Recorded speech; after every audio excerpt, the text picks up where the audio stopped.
All right, welcome back into our segment 3 to see. We're back here at Louisiana Crab Shack, and if you haven't seen us before, we're picking one high school game to watch this weekend, a college game, and an NFL game to watch for you. So we're going to start the high school ranks. Mandy, what are you watching out for? Very excited. It's our game of the week, Spring Hill against Connolly. We've been talking about all season, JV on Sunday, beast running back. I mean, he's just been explosive, running all over teams, and just looking forward to him being tested potentially. And, you know, they've had a really successful season. Definitely think that they have a state title in their future if things keep clicking. I think that Connolly's going to win this one once again, but just really excited. Love watching Sunday play. I think he's going to have a very successful future down the road. Yeah, I think Connolly, this is certainly no pushover for them. This is going to be a close football game, and in a close football game, you want to run the ball and play defense. They can do both of those. JV on Sunday, certainly one of those guys that can help with that. And I'm going to go down in Belton. We got Franklin and Whitney going at it. Should be a fun one. Whitney is a team that's been coming on strong about the end of the year. Coach Bird has those guys playing well, knocking off Grandview.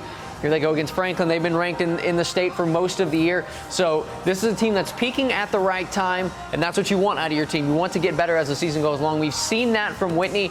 You already beat this. To be the best, you got to beat the best. They've already beat the best if you go to buy last year's state championship. So I think Whitney gets it done. I think they keep that roll going. Franklin has had some weaknesses exposed. They played against Diboll, another very good team in 3A a couple weeks ago, and saw that there were some things that are gettable. So yeah, I'm going to take the Whitney Wildcats. Okay. And we'll switch gears here. We're going to the college level. What college game are you watching out for this weekend? Texas Baylor. I mean, I feel like the whole nation's going to be looking at this one. I mean, obviously, we've been talking about it all week. Against Oklahoma, that was an emotional game for the team to come off of. But I think, Matt Rule has talked about it. Obviously the second half of play, they weren't on offense all that much. And if you look at the total time of possession against the Sooners, I mean, Baylor had the ball just around 19 minutes while, the Sooners had around 41 minutes. And anytime you're on defense that long, you're going to get tired out. So I'm just looking forward to the Longhorns coming here playing at, in McLean, and, Texas is going to have a lot of the guys back on defense. Yeah. They were saying, Tux is back. So we know there's that little, the little friendly rivalry between the two teams, but it's going to be an exciting matchup to see Ellinger against, Charlie Brewer to see, they're both very similar quarterbacks in different aspects. But I mean, it's going to be a showdown. And of course, if Baylor wins, that means that they'll have a rematch against OU in the Big 12 championship game. So definitely looking forward to this one. Yeah, who are you taking in that one?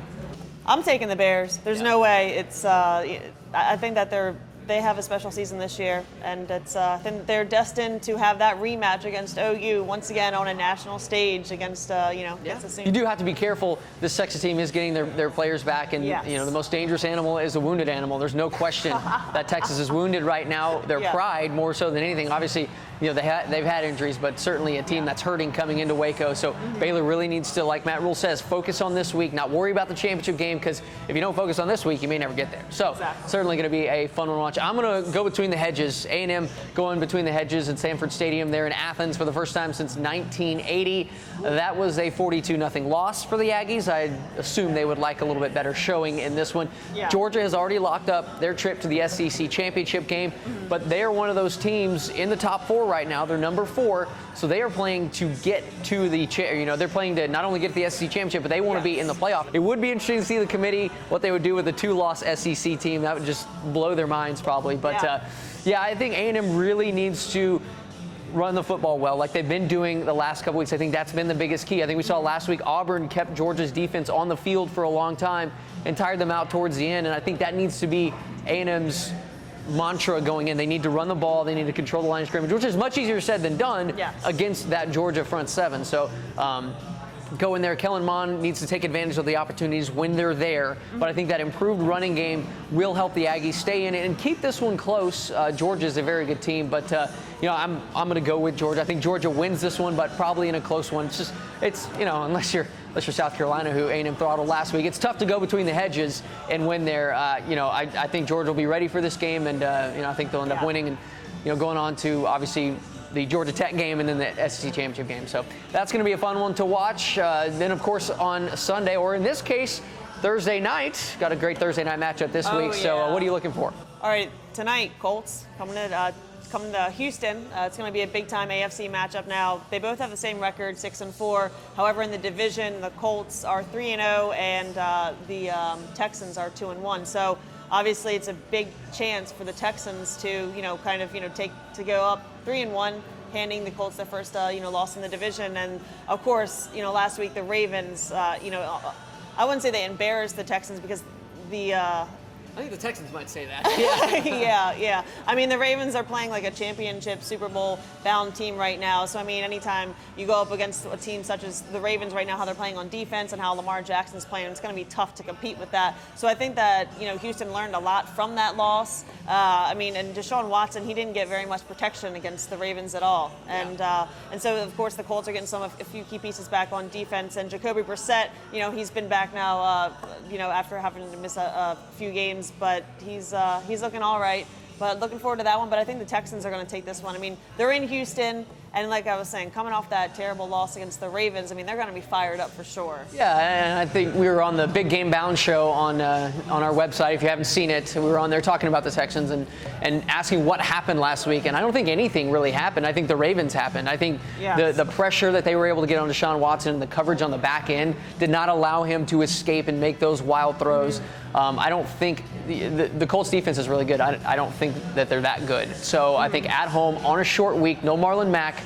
I feel like, I think the Texans really have a good shot in this one. I'm going to go the other Texas team. This is a huge matchup for the Cowboys. We just talked about the Ravens, how they put a hurting on the New England Patriots last couple weeks. Their offense hadn't looked great. The Cowboys coming into town, into Foxborough, and to me, you get the feeling of this game. You've been around the Cowboys long enough. They play these games under Jason Garrett late in the year, especially, you think back to 2014, maybe it wasn't as late in the year, but they go to Seattle. They beat that Seattle team on their home field. 2016, they go to Green Bay, they win that game. They go late in the season, they go to Pittsburgh, they beat the Steelers on their home field. And then even last year with the Saints, no one really thought they were going to win that game, and that kind of springboarded them forward onto their playoff run. So I think this is going to be a really interesting game to watch to see.